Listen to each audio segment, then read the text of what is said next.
بسم الله الرحمن الرحيم يسبح لله ما في السماوات وما في الأرض له الملك وله الحمد وهو على كل شيء قدير هو الذي خلقكم فمنكم كافر ومنكم مؤمن والله بما تعملون بصير خلق السماوات والأرض بالحق وصوركم فأحسن صوركم وإليه المصير يعلم ما في السماوات والأرض ويعلم ما تسرون وما تعلنون والله عليم بذات الصدور ألم يأتكم نبأ الذين كفروا من قبل فذاقوا وبال أمرهم ولهم عذاب أليم ذلك بأنه كانت تأتيهم رسلهم بالبينات فقالوا أبشر يهدوننا فكفروا وتولوا واستغنى الله والله غني حميد زعم الذين كفروا أن لن يبعثوا قل بلى وربي لتبعثن ثم لتنبؤن بما عملتم وذلك على الله يسير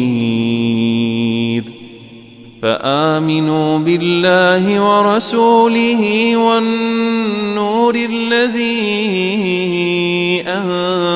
أنزلنا والله بما تعملون خبير يوم يجمعكم ليوم الجمع ذلك يوم التغابن ومن يؤمن بالله ويعمل صالحا يكفر عنه سيئاته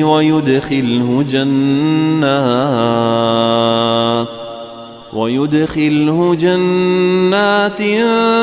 تجري من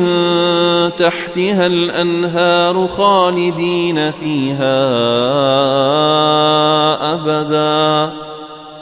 ذلك الفوز العظيم والذين كفروا وكذبوا بآياتنا أولئك أصحاب النار خالدين فيها وبئس المصير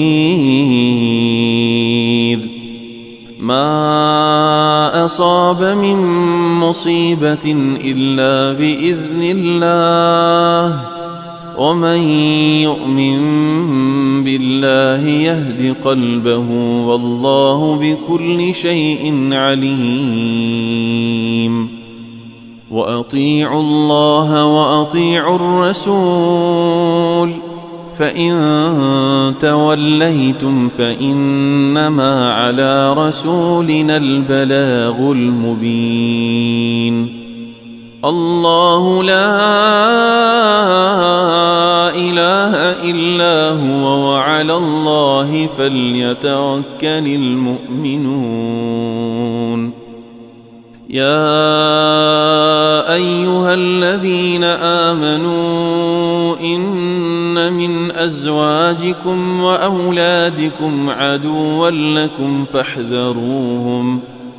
وإن تعفوا وتصفحوا وتغفروا فإن الله غفور رحيم إنما أموالكم وأولادكم فتنة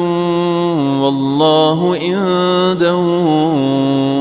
أجر عظيم فاتقوا الله ما استطعتم واسمعوا وأطيعوا وأنفقوا خيرا لأنفسكم ومن يوق شح نفسه فأولئك هم المفلحون إن تقرضوا الله قرضا حسنا يضاعفه لكم ويغفر لكم والله شكور حليم عالم الغيب والشهادة العزيز الحكيم